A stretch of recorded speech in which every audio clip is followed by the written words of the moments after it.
Boa tarde aí, galera. Belezinha? Paz pra vocês aí. Estamos estudando? Estamos arrochando no estudo aí? Beleza. Ficando sempre em casa aí, viu? Na quarentena aí, porque esse negócio tá grave, né? Agora, infelizmente, a gente chegou na marca de 23 mil pessoas mortas, então, realmente, esse coronavírus é uma coisa séria, viu, gente? Não é uma coisa assim qualquer não, tá? Então vamos ficar em casa para preservarmos nossas vidas, né? Quem puder, quem não puder, né? Continuando aí fazendo bem para a sociedade sempre, beleza? De boa? De boa. Tá, nessa videoaula então vamos falar sobre quem? Sobre Platão, né? Platão. Então lembremos, Platão. Antes de Platão veio quem? Sócrates, o famoso filósofo Sócrates, né? Que eu falei um pouco sobre a filosofia dele no outro vídeo, né? Que eu passei para vocês. Então, recapitulando, Sócrates, quem era Sócrates? Era um filósofo, um dos principais filósofos da humanidade, né? Com certeza. E seu método filosófico qual era? No método dialógico, porque vinha da palavra diálogo. Então, a filosofia dele não era uma filosofia para ser escrita em livros, né? Ele nunca escreveu nada exatamente porque ele não acreditava em você transmitir conhecimento por livros. Ele acreditava em transmitir conhecimento através do olho no olho, você e eu aqui, a gente falando, né?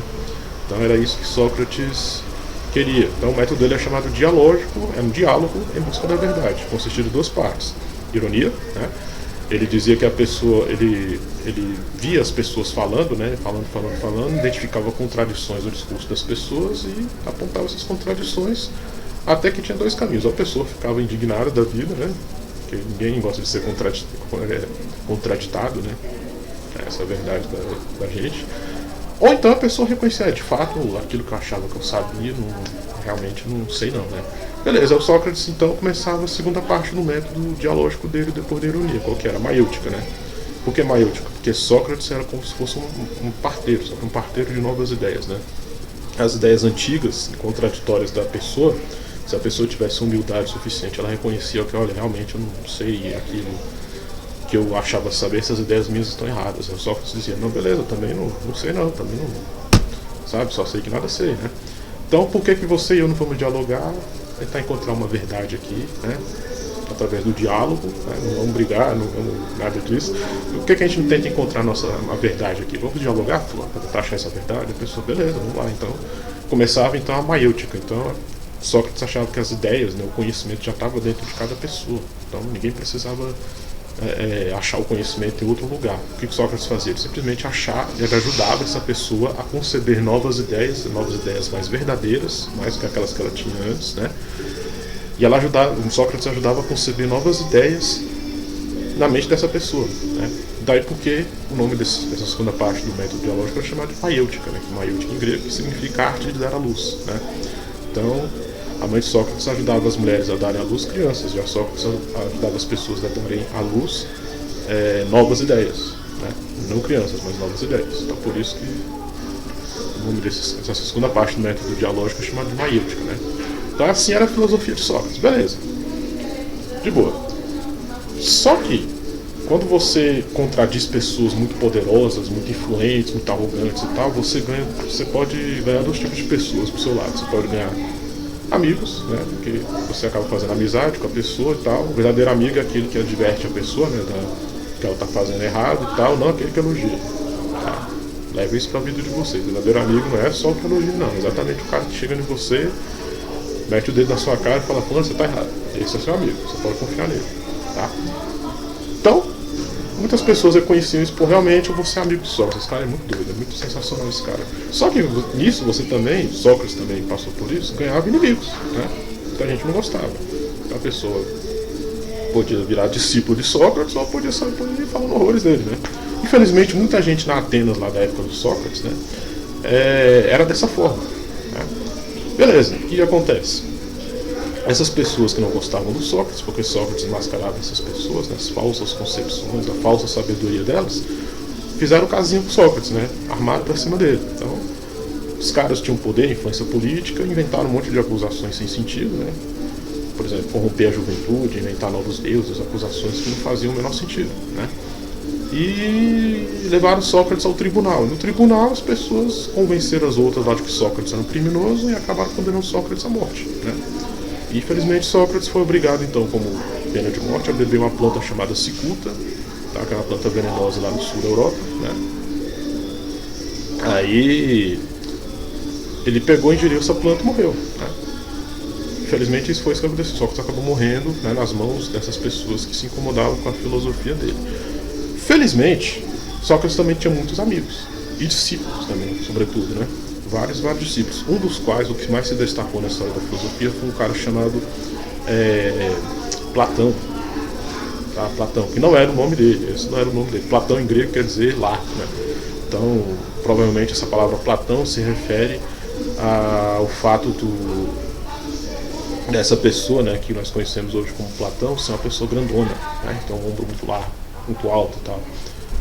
Então, um dos discípulos de Sócrates mais famosos foi essa pessoa chamada Platão, tá, gente? Platão. Então Platão era discípulo de Sócrates e ficou com o mestre dele até o último momento lá, até a hora que ele morreu, né? Platão quem era? Era filho de um aristocrata, então ele tinha dinheiro, né, para viajar, né? Tinha dinheiro para viajar. A pessoa que é rica, né, a gente sabe como é que é. A pessoa que é rica, quando tá triste, faz o quê? Ela vai viajar, né? Vai para as ilhas gregas, pega um cruzeiro, né?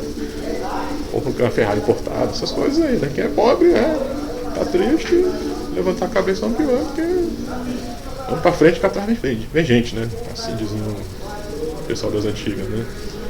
Então Platão, depois disso, ele ficou triste, falou, pô, então eu vou desanuviar a cabeça aqui, eu vou viajar, né?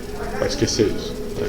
Foi isso que ele fez, ele foi, viajou, foi pro Egito, que naquele tempo era um país extremamente importante em termos de educação, porque aí existia uma civilização muito antiga lá e muito sábia, né?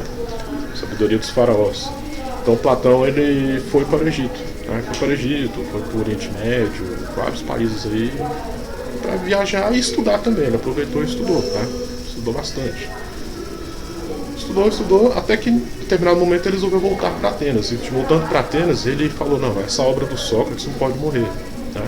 Então o que acontece? Eu vou fundar uma escola de filosofia, certo? Para continuar o legado de Sócrates. Foi exatamente isso que ele fez. Ele fundou uma escola de filosofia que foi chamada de academia, né? Academia. Daí a palavra academia, quando você se refere, por exemplo, ao estudo feito na universidade e tal, você chama isso de estudo acadêmico. Por quê? Exatamente por causa dessa origem da palavra acadêmica, né? Que vem de academia, que foi a escola de filosofia de Platão, certo? Então academia é o centro do conhecimento, né? Para professor, hoje em dia as academias de ginástica também são chamadas de academia e tal. Então, por causa dessa ideia, né?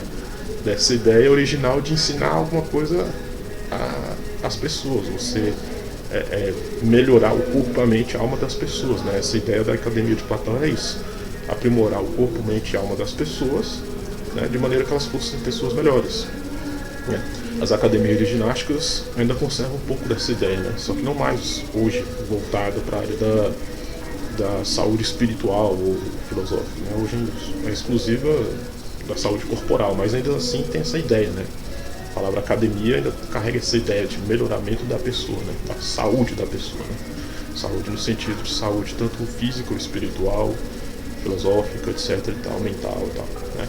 Beleza, então Platão fundou essa escola de filosofia para continuar o legado do seu mestre, Sócrates, né? Beleza. Nessa academia, Platão escreveu vários livros. Ele também era escritor, né? E diferente do Sócrates, que não escreveu livros, mas dessa vez Platão escreveu livros que ele chamou de diálogos, né? Diálogos platônicos, são extremamente famosos aí. Recomendo a leitura dessas obras, são muito boas, muito sensacionais, tá? Em que ele mostra nesses livros a filosofia sua mesmo, de Platão, né, que também tinha sua filosofia, desenvolveu a filosofia de Sócrates e também de seu mestre Sócrates, né? Então é meio que difícil às vezes você saber o que é de Sócrates, o que é de Platão e tal. Existem grandes debates acadêmicos com relação a isso, tá? Mas a filosofia de Platão está toda contida ali nos diálogos platônicos, beleza? Beleza, então vamos lá. O que é que Platão, então qual era a filosofia de Platão? Eu estou gravando esse vídeo exatamente para isso, porque a filosofia de Platão é bem complicadinho de entender, tá? Se você não pegar de primeira, não se preocupa, normal, tá? Estuda de novo, até que você vai entender, tá? Belezinha? Então vamos lá. Filosofia de Platão. O fundamento da filosofia de Platão é uma coisa chamada ideia. Tá? Ideia, que ideia é essa, professor? Bom, a ideia para Platão é o seguinte. Vamos imaginar aqui, peguemos esse celular aqui, ó. Esse meu celular aqui, beleza? Estão vendo aí, né? Celular. Tá. Qual é a característica? Que características eu posso ter do... Vocês podem ver nesse celular aqui. Podemos ver que ele tem uma largura, né? Específica. Daqui e daqui, largura, né? Comprimento, daqui, aqui, né? Beleza.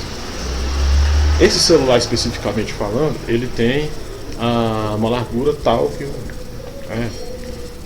alguma coisa em torno de 20 centímetros talvez, ou 10, 15 centímetros, né? Não medi. Mas ele tem uma característica chamada largura, beleza? Beleza. Então, a característica do celular. Tem comprimento no celular? Sim, ele tem comprimento também. Então, largura X, comprimento Y, certo? Beleza. Este livro aqui, que eu vou pegar para vocês.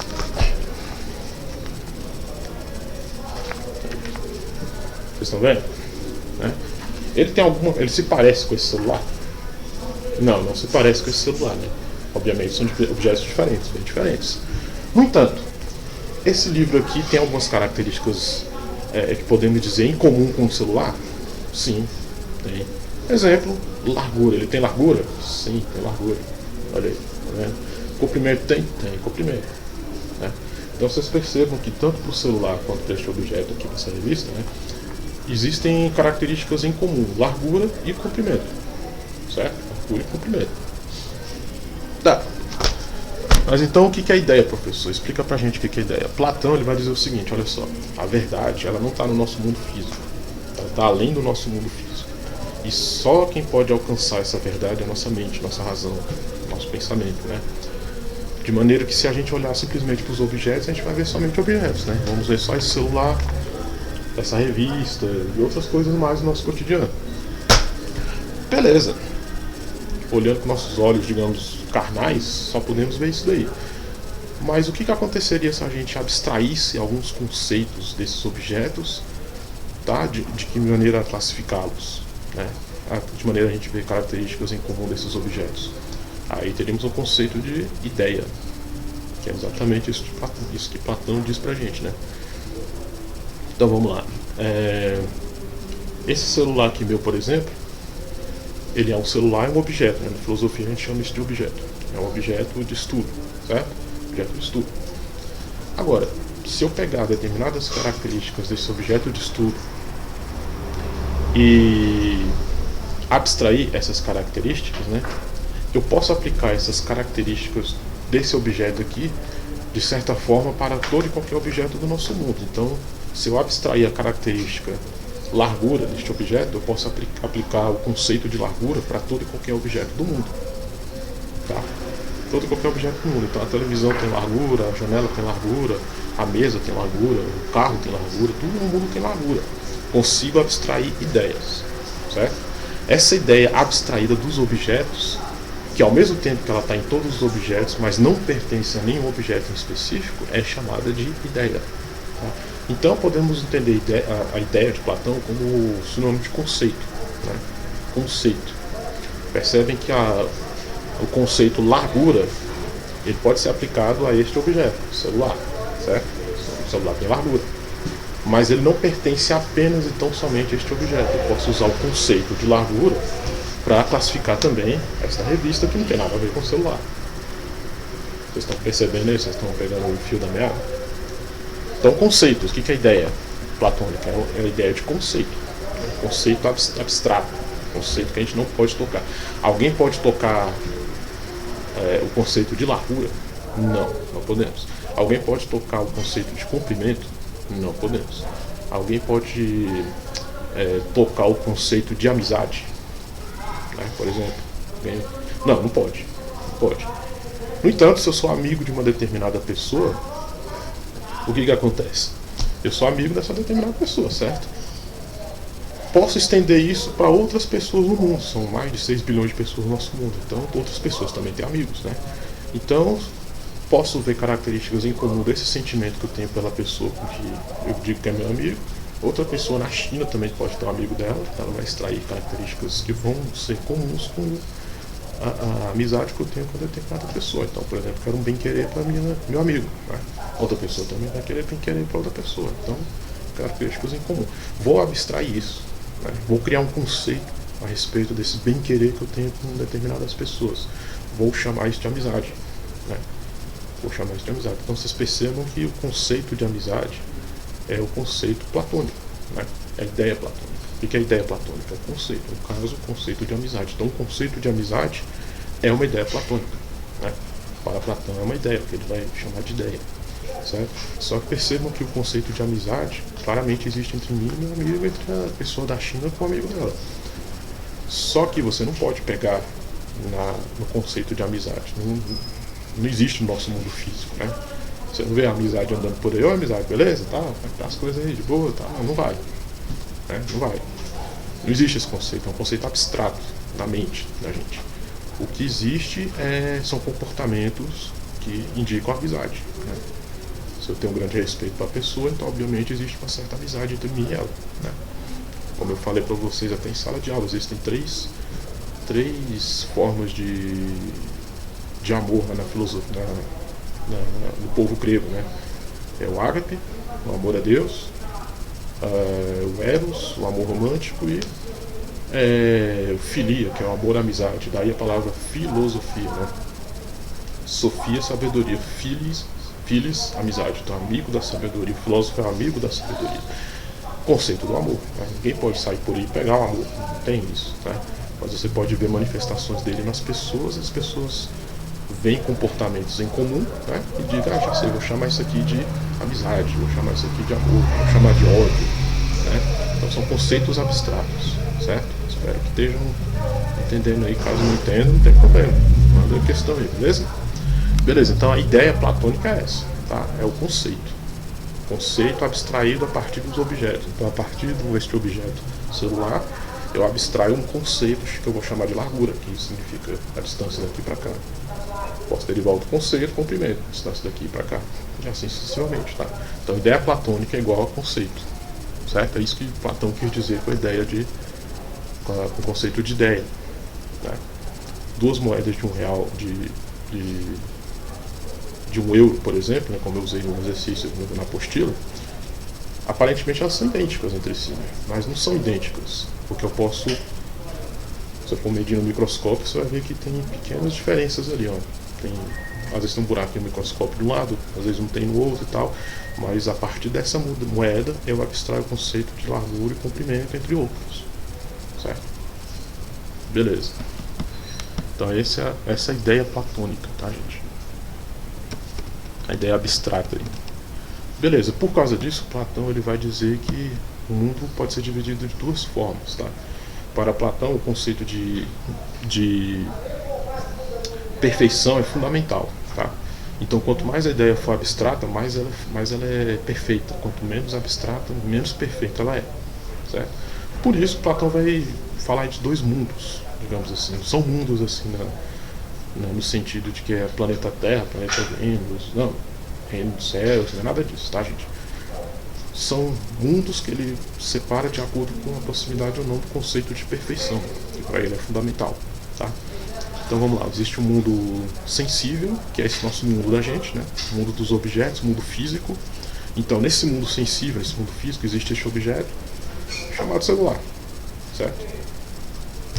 É um mundo que não tem conceito. Tem conceitos, mas são conceitos imperfeitos.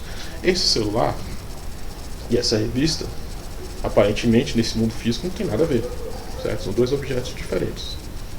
Vagamente eu posso ver que eles têm uma forma, por exemplo. Eu já posso criar um conceito de forma, mas a forma será imperfeita porque a forma desse objeto não é igual a desse objeto, são diferentes, né? Então, nosso mundo sensível é um mundo que é das aparências, né? As coisas aparentam ser diferentes. Então, por exemplo, você pega novamente esse celular dessa revista, que eles aparentam serem diferentes, né? Apenas aparentam serem diferentes, tá? É uma ideia imperfeita. Mundo sensível, é o mundo das ideias imperfeitas, ou dos conceitos imperfeitos, né? Conceitos imperfeitos. Agora, também existiria para Platão um mundo inteligível, que é o mundo das ideias perfeitas. Este mundo não é um mundo físico, não. É um mundo que está na nossa mente, né?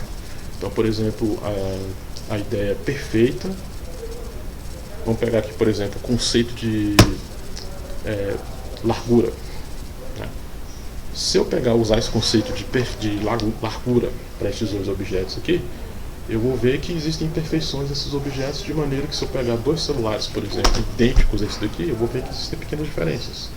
Então tem a largura X nessa aqui, e no outro celular tem uma largura Y, embora os dois aparentemente sejam iguais. No nosso mundo sensível, nós estamos vendo que se botasse dois celulares aqui, a gente veria que não, são iguais, não tem diferença, né? Mas se a gente olhar mais de perto, a gente vai ver realmente não são iguais os celulares. Beleza. Então temos o mundo inteligível, né, que é o mundo das ideias perfeitas. Se eu usar o conceito de largura sem referência a nenhum objeto, apenas pensei largura, né, conceito de largura, de comprimento, de tempo, de espaço, sem pensar em nenhum objeto especificamente falando, quanto mais eu fazer isso, mais a minha ideia de largura vai ser perfeita, né, mais a minha ideia de comprimento vai ser perfeita, mais a minha ideia de forma será perfeita, né. As ideias são como se fossem moldes que nós fizemos. Então, tipo assim, o conceito de largura é como se fosse um molde. Nesse molde, eu posso botar um objeto físico e medir esse objeto físico tem tanto de largura. Aquele outro objeto é maior, então tem tanto de largura. Tá? O mundo inteligível, então, é o mundo das ideias perfeitas, o mundo da abstração, tá? O mundo dos conceitos. Não é o mundo físico, tá? É o mundo da nossa cabeça, nosso conceito, nossa abstração. Tá? Então temos o mundo sensível, que é o mundo das ideias imperfeitas, porque os conceitos de largura que temos aqui são conceitos imperfeitos. E temos o mundo inteligível, que é o mundo dos conceitos perfeitos, tá? Dos conceitos abstraídos. Tá? Então o mundo sensível e o mundo inteligível. Beleza? Eu não sei se está claro aí para vocês não, mas é isso. Ideia platônica é um conceito. Vamos dizer que é um conceito, certo? Quanto mais esse conceito for criado a partir de objetos, mais perfeito esse conceito será. Então, por exemplo, temos o conceito, como eu disse para vocês, de comprimento, né? Ou de forma. Vou pegar o conceito de forma, vai. Conceito de forma. Se eu pegar esse conceito de forma e apenas pensar no conceito de forma, ou de tempo e espaço, sem ter referência a nenhum objeto, esse conceito será um conceito perfeito. Eu criei esse conceito de forma vendo os objetos do mundo, então eu abstraí os conceitos dele. Um deles, por exemplo, o conceito de forma. Eu vejo que tudo no mundo tem forma, né? Tudo no mundo tem forma, então eu criei o conceito de forma, né? De forma. Então o que acontece? Quando eu vejo os objetos do mundo, estou vendo então os conceitos imperfeitos. Esse mundo aqui é um mundo imperfeito. À medida que eu faço mais e mais e mais abstrações, me aprofundo nessas abstrações, nesses conceitos de forma, no nosso caso aqui, à medida que eu faço isso, então esse conceito vai meio que sendo lapidado, como se fosse um diamante, né? Sendo lapidado até chegar à sua máxima perfeição no mundo inteligível, certo? Belezinha? Beleza. Mundo sensível e mundo inteligível. Para Platão também existem dois outros conceitos muito importantes também. O conceito de demiurgo, né? Quem é o demiurgo? Para os gregos antigos não existia, o mundo não foi criado. Então se não foi criado, ele não vai ser destruído. O mundo é eterno, sempre existiu. Então existiam meio que alguns filósofos pré-socráticos, por exemplo, Demócrito vai dizer que são átomos, né? Que são átomos, são como se fossem tijolos do nosso mundo. Então para Platão vai existir um ser, né? Sobrenatural que ele vai pegar e criar, digamos assim, organizar o nosso mundo, né? Porque o nosso mundo precisava ser organizado. Lembre-se, Platão gostava do conceito de perfeição. Então, para ele tudo tem que ser perfeito, né? Esse demiurgo vai fazer isso. O que o demiurgo vai fazer? Ele vai organizar o nosso mundo. Então ele vai pegar os átomos, determinada quantidade de átomos, junta até formar, por exemplo, uma árvore, uma oliveira, por exemplo. Esse demiurgo vai pegar os átomos, vai juntar e vai formar o Monte Olimpo, por exemplo. Monte Olimpo, por exemplo. Então esse demiurgo, ele faz coisas, mas não que ele cria as coisas do nada. Ele simplesmente organiza as coisas. Então ele pega os átomos como se fosse um Lego, né? Quem já jogou Lego aí já deve saber o que eu estou falando, né? Ele vai montando até que vai formando os objetos. Isso é o Demiurgo. Por quê? Porque o Demiurgo é aquele que organiza os objetos de maneira que tudo seja perfeito, né? Então, professor, é tipo o Deus cristão e tal. Não, o Deus cristão ele simplesmente ele não cria, ele não junta átomos, ele cria do nada, né? A teologia cristã diz isso. Para Platão não, esse Demiurgo ele não cria nada do nada, ele não cria alguma coisa do nada, ele simplesmente junta os átomos e forma os objetos. Esse é o Demiurgo, tá? E por último nós temos o método platônico, que é o método semelhante a Sócrates, através do diálogo também, mas que ele vai dividir em 3 partes: tese, antítese e síntese, né? Então vamos lá, para ficar de fácil entendimento. Tese: o Flamengo vai perder do Liverpool, né? Minha tese: o Flamengo vai perder do Liverpool. O que é a tese? Afirmação sobre alguma coisa, qualquer coisa que você quer afirmar. Então minha afirmação no momento: o Flamengo vai perder do Liverpool, né? Tese. Aí algum de vocês não concorda e fala: não, professor, o Flamengo ele vai ganhar do Liverpool, né? O que é isso? Antítese. O que é antítese? Anti significa contra, então contra a tese, né? Antítese significa contra a tese, discordando da tese. Então minha tese: o Flamengo vai perder do Liverpool. Você que não gostou do que eu falei vai falar o seguinte: olha, eu tenho uma antítese, qual que é? O Flamengo ele vai ganhar do Liverpool. Então tese e antítese. O que seria a síntese então? Síntese seria simplesmente: não, então vamos dialogar e vamos tentar achar pontos em comum entre sua antítese e a minha tese, né? Então vamos lá. Flamengo e Liverpool, naquele momento lá em 2019, né? O Liverpool, quais são as razões? Alguém me pergunta, por exemplo, eu que sou o autor da tese, pergunto: por que você acha que o Liverpool vai ganhar do Flamengo? Aí eu respondo: porque o Liverpool tem um time bom, né? Um time que vai pra frente, tem as finanças arrumadas e tal, joga no campeonato de ponta, então eu acho que o Liverpool vai ganhar do Flamengo. E você, por que você acha que o Flamengo vai ganhar? Não, porque o Flamengo tem as finanças arrumadas naquele tempo, né? Tinha as finanças arrumadas, é um time bom, tem muita gente boa lá, tem um técnico bom, joga no campeonato que, apesar de não ser dos melhores do mundo, ainda assim é um campeonato forte comparado com os outros aqui da América do Sul, né? Então assim, tem várias características que eu, autor da antítese, né, acho que o Flamengo pode sim superar o Liverpool sem problema, né? Então, já temos uma síntese de informações aí em comum. Já achamos alguns pontos em comum entre nós aí, tá vendo? No nosso discurso. Então nós dois concordamos que o Flamengo e o Liverpool são times muito bons, certo?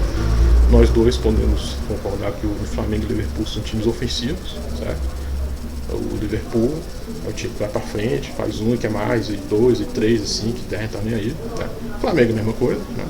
Ele mudou essa concepção do futebol aqui no Brasil, de que o time faz um gol, se vai pra retranca e segura até o final. Não, o Flamengo não tem. Você faz um, quer mais dois, quer três, quer quatro, quer cinco. Então ambos os times são ofensivos. Então vocês percebem que a nossa síntese, né, a gente reuniu elementos comuns. A minha afirmação: o Flamengo vai ser derrotado pelo Liverpool, e a sua antítese, né, o Flamengo não será derrotado pelo Liverpool. A gente reunir essas informações e a gente chega num denominador comum que a gente vai chamar de síntese.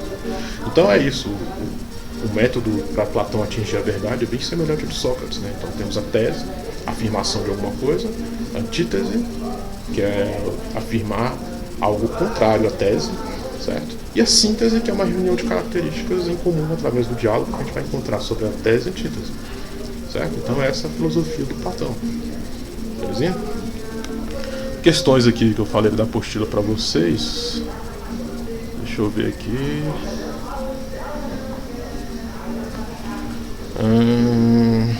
Aqui. Pergunta número 1. No que consistia o dualismo platônico? No que consiste isso, o dualismo platônico? A crença de que o nosso mundo é um mundo, digamos, dividido em duas partes. Existe o mundo sensível e o mundo inteligível, né? Então o mundo sensível, o que é? O mundo dos objetos físicos, este celular, né? objetos físicos que são falhos, são imperfeitos por natureza. Tudo nesse mundo físico é imperfeito por natureza. Então, o mundo sensível. E o mundo inteligível, que é o mundo das ideias abstratas, que a partir dos objetos eu posso criar conceitos. Então, esse celular faz parte do mundo sensível. Né? Mundo sensível. Então, um objeto físico. Simplesmente um objeto físico.